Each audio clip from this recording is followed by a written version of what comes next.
Hello student, आज आपके लिए लेके आए हैं विषय हिंदी कक्षा 12वीं का प्रश्न पत्र। 3 घंटे का होगा, पूर्णांक होंगे 100। ये हमारा पहला प्रश्न है, निम्नलिखित रिक्त स्थानों की पूर्ति दिए गए विकल्पों में से उचित शब्द का चयन कर कीजिए। पहला प्रश्न है, रंगों के आधार पर ऋतुओं का रूप होता है। इसका आंसर होगा साकार। नर जितना नीचे होकर चलेगा उतना ही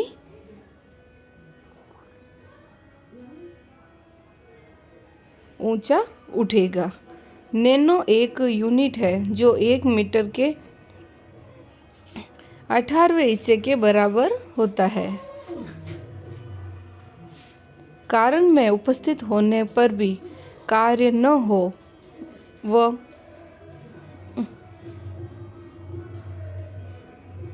अलंकार होता है। मालवी बोली मंदसौर जिले में बोली जाती है।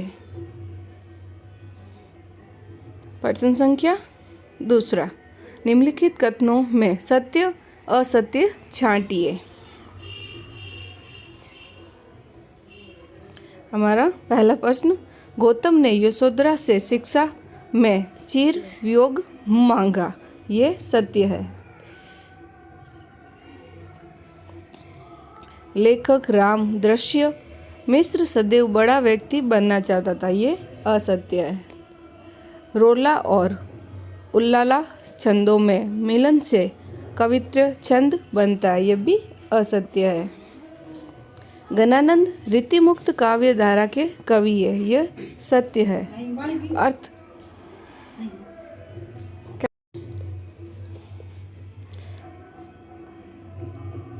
गणानंद रीतिमुक्त काव्य धारा के कवि है। यह सत्य है।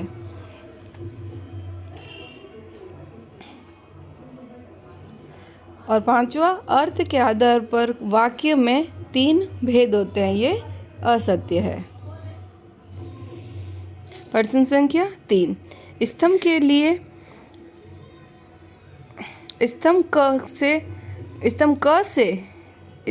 क के लिए स्तंभ ख से चुनकर सही जोड़े बनाइए। फर्स्ट और सेकंड के आंसर आपको मिल चुके हैं। बाकी प्रश्नों के उत्तर आपको मिलेंगे वीडियो के एंड में। इसके लिए आपको देखना होगा हमारा पूरा वीडियो। प्रश्न संख्या 3 है, स्तंभ क के लिए स्तंभ ख से चुनकर सही जोड़े बनाइए। इसके आंसर हम आपको बताएंगे वीडियो के लास्ट में। सही विकल्प चुनिए। तात्या टोपे एकांकी का मुख्य पात्र है। सेकंड है, सूर्य और चंद्रमा सांझे सकारे किसकी आरती करते हैं। यहाँ 4 ऑप्शन दिए गए हैं। इनमें से आपको करेक्ट आंसर बताना है।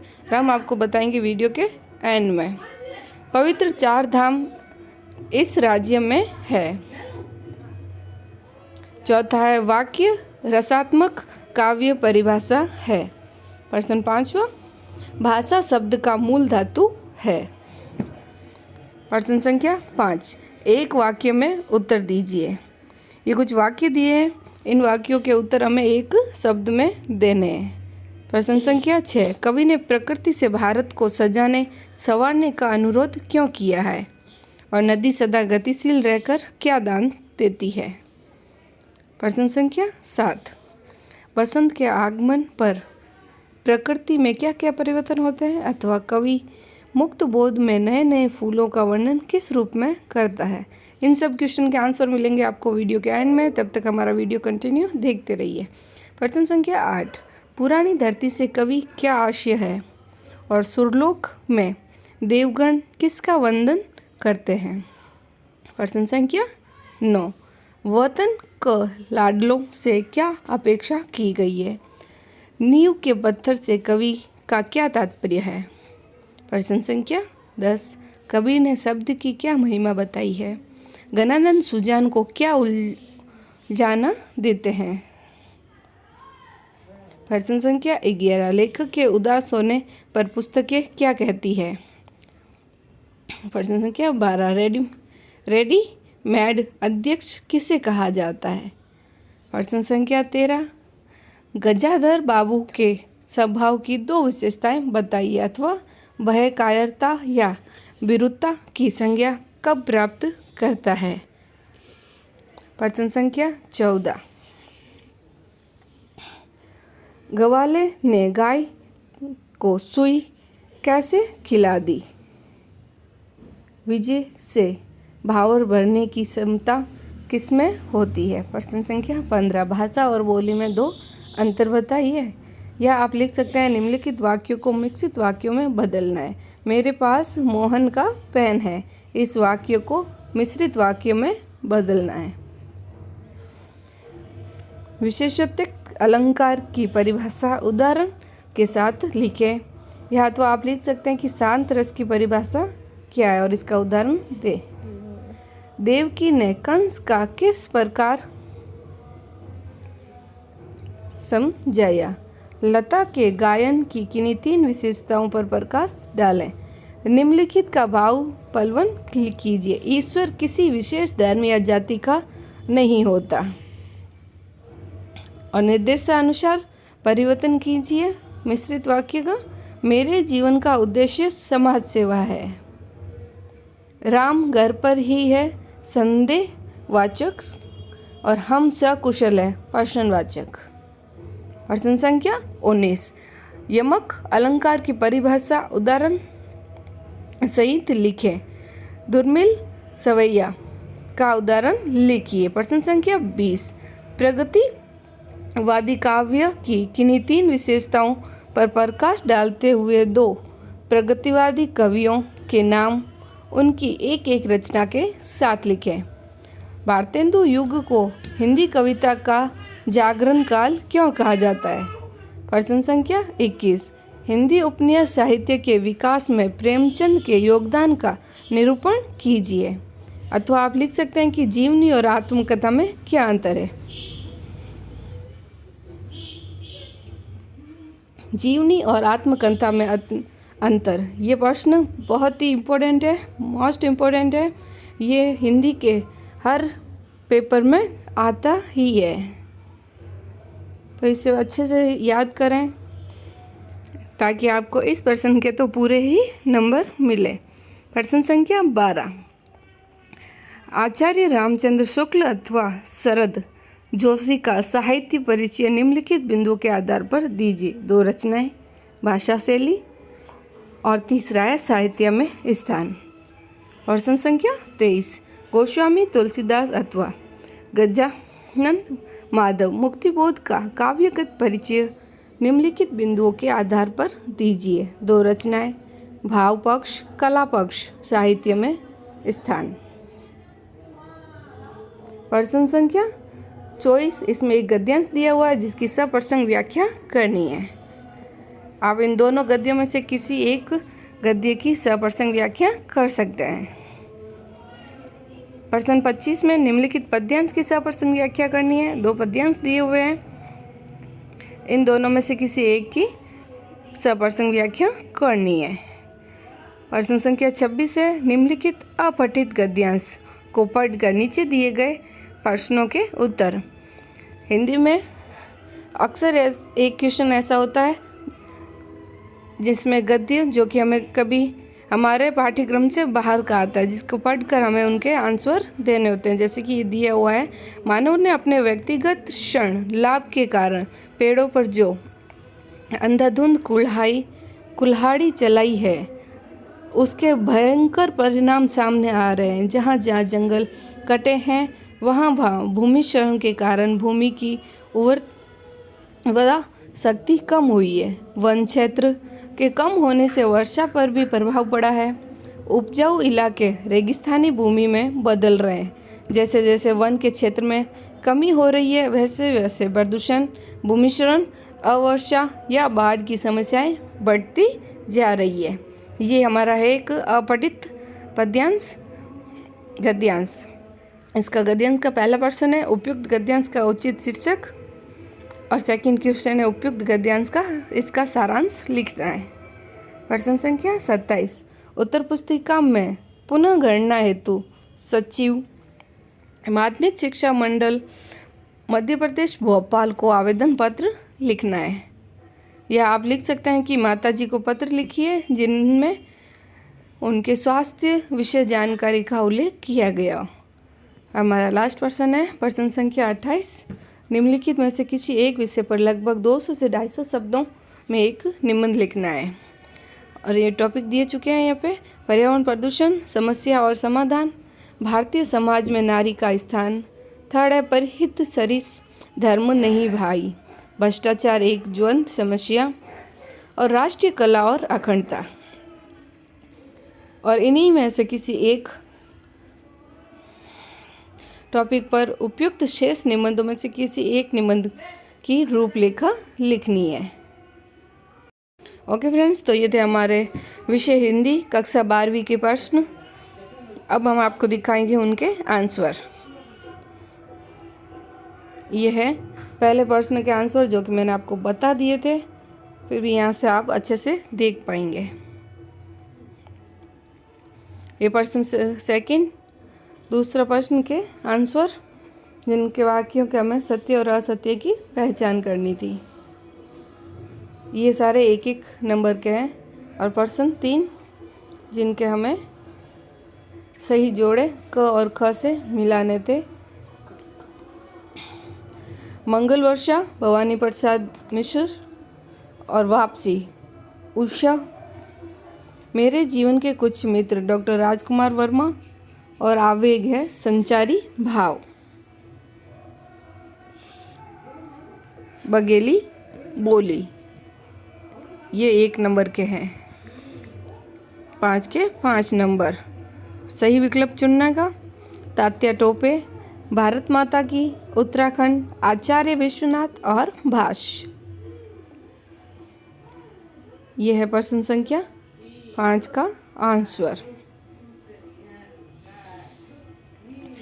पहला, अर्थ हानि के भय से व्यापारी नए व्यापार में हाथ नहीं डालते। श्री कृष्ण का संदेश सुनने नंद ने आंगन में गोपियां एकत्रित हुई। देवकी कंस के कारागार में बंद थी। करुण रस का स्थायी भाव शोक था और हिंदी की लिपि देवनागरी है। प्रश्न संख्या 6,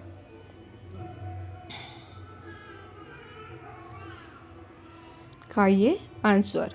सुबह तथा सायंकाल सूर्य चंदा भारत माता का स्वागत करते हैं। सूर्य से उष्णता तथा चंद्रमा से शीतलता प्रदान होती है।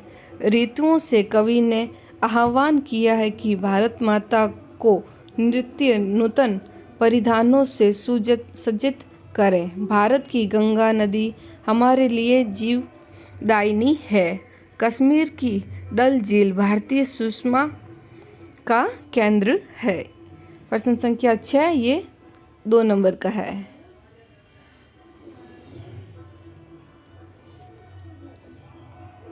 प्रश्न संख्या 6 का अथवा में जो प्रश्न था ये उसका आंसर है। नदी सदैव गतिशील रहती है, वह दिव्य को उसका स्वरूप तथा मनुष्य को जीवन दान देती है। ये प्रश्न संख्या 7 का आंसर।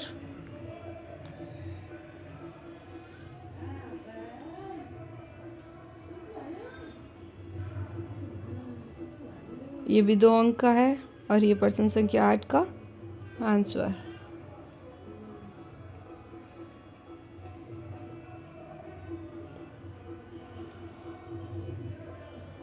प्रश्न संख्या 9 के आंसर जो अथवा में दिया है वह और दोनों।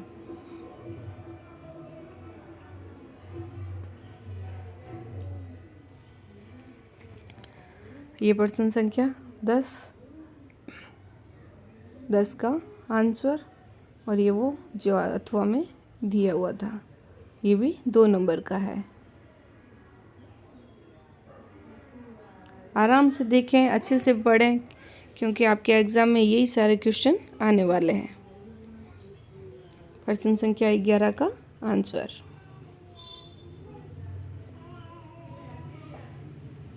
ये प्रश्न संख्या 12 का आंसर।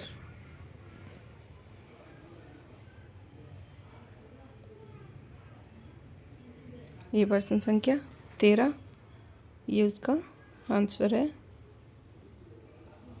और ये जो अथवा में दिया था प्रश्न, उसका आंसर आपको जो अच्छे से याद हो सके आप उसे अच्छे से नोट कर लें, ताकि आपको एग्ज़ाम में पूरे नंबर मिल सके। ये प्रश्न संख्या 14 का आंसर। अगर आपको ये वीडियो अच्छा लगा और हेल्पफुल रहा हो तो प्लीज़ हमारे वीडियो को लाइक शेयर करें और हमारे चैनल को सब्सक्राइब करें। ये प्रश्न संख्या 15 का आंसर, ये भी 2 नंबर का है। प्रश्न संख्या 16, जहाँ कारण के उपस्थित होने पर भी कार्य नहीं होता वहाँ विशेष्य अलंकार होता है। उदाहरण है, जब छूटता नहीं छुड़ाए रंग, गया हृदय से ऐसा, आंसू से धुला निखरा ये रंग अनोखा कैसा। ये भी 2 नंबर का है। इसे अथवा में जो दिया हुआ था उसका, और ये उदाहरण। ये प्रश्न संख्या 17 का आंसर है। आप चाहें तो आप इसका स्क्रीनशॉट ले सकते हैं।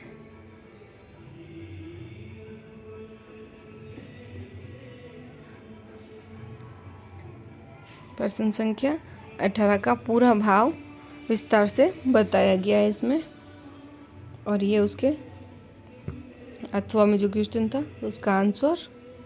प्रश्न संख्या 19, यम का सामान्य अर्थ है, अतः जब एक ही शब्द में भिन्न अर्थ में आवर्तित होती है वहाँ यमक अलंकार होता है। जैसे कनक कनकते 100 गुणी, माद करता अधिकाई, या पाए बोरात नर वो खाए बोराई।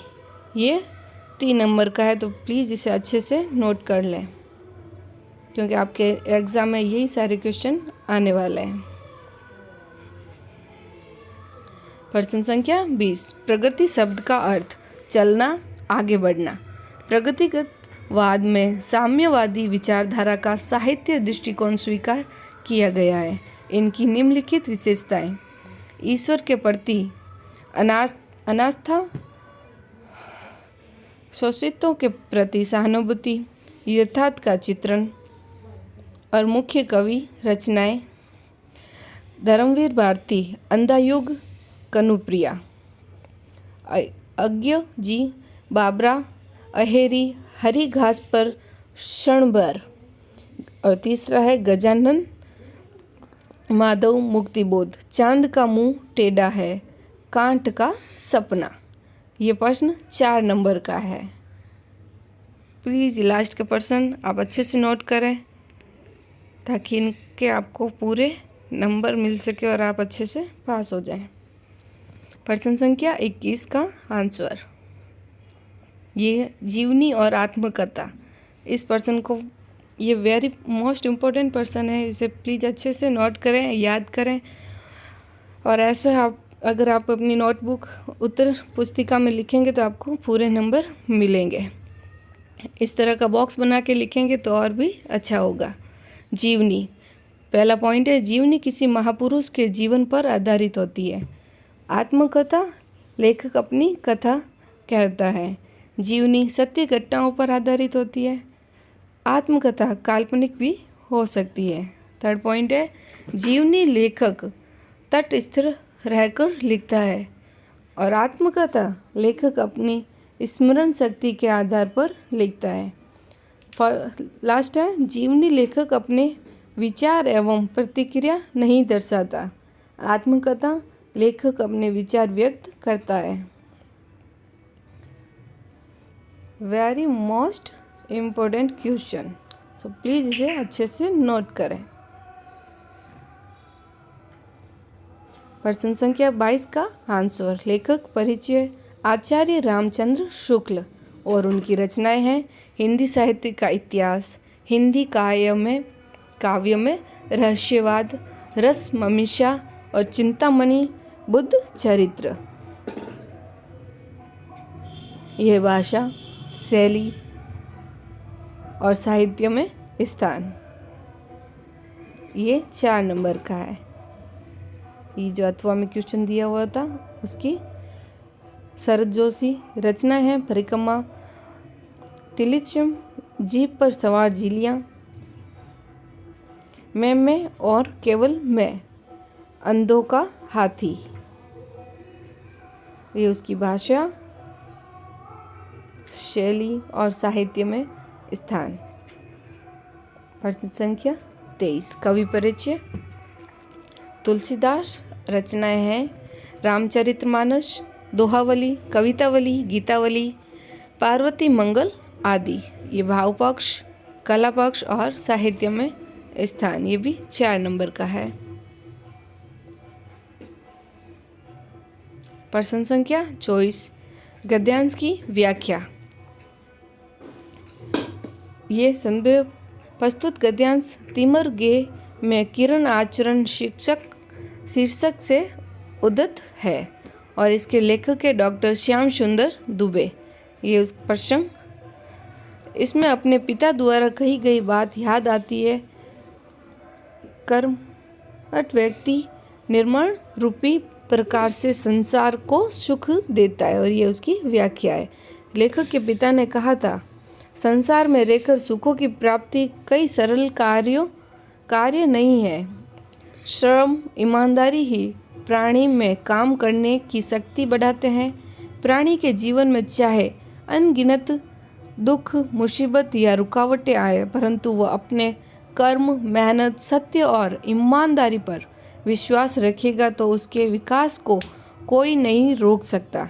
अर्थात जिस दिन मनुष्य स्वयं कर्मठ बनकर दूसरों को भी कर्मठ बनने की प्रेरणा देगा, वही दीपावली का दिन होगा। यहाँ असंख्य दीपक जलकर प्रकाश फैलाएंगे, मानव जाति निर्माण के पथ पर चल पड़ेगी, तब सुख ही सुख का साम्राज्य होगा। और विशेष है, कर्म ही सफलता का फल है।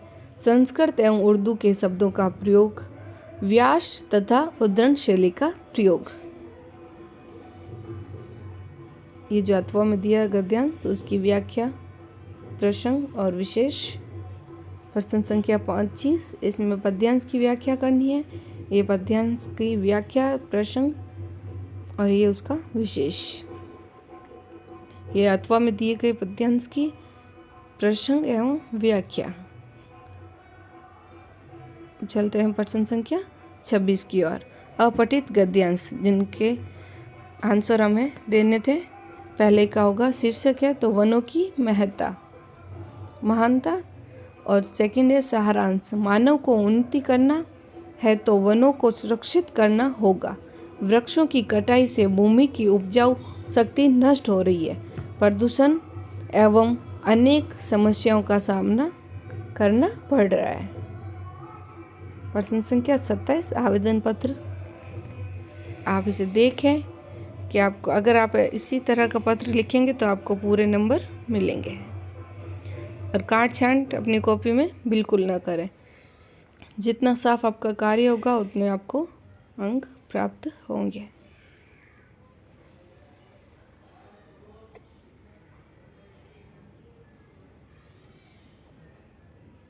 और लास्ट प्रश्न, जिस पे आपको निबंध लिखना है।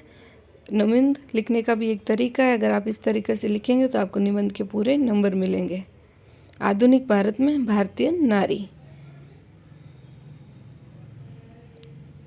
पहले उनके जो टॉपिक है उनको हाईलाइट करें और फिर उसकी प्रस्तावना, और जो भी टॉपिक, जैसे कि यहाँ लिखा है प्राचीन भारत में नारी, तो आप इसको अलग पेन, ब्लैक पेन से हाईलाइट करके लिखें। मध्यकाल में नारी की स्थिति, आधुनिक नारी, इस तरह के आप लिख सकते हैं। और ये लास्ट है उपचार, और उसकी रूपरेखा जो अथवा में दिया हुआ था, ये उसकी रूपरेखा। निबंध है 7 नंबर का और रूपरेखा होगी 3 नंबर की। अगर वीडियो आपके लिए हेल्पफुल रहा हो तो please like, share and comment ज़रूर करें।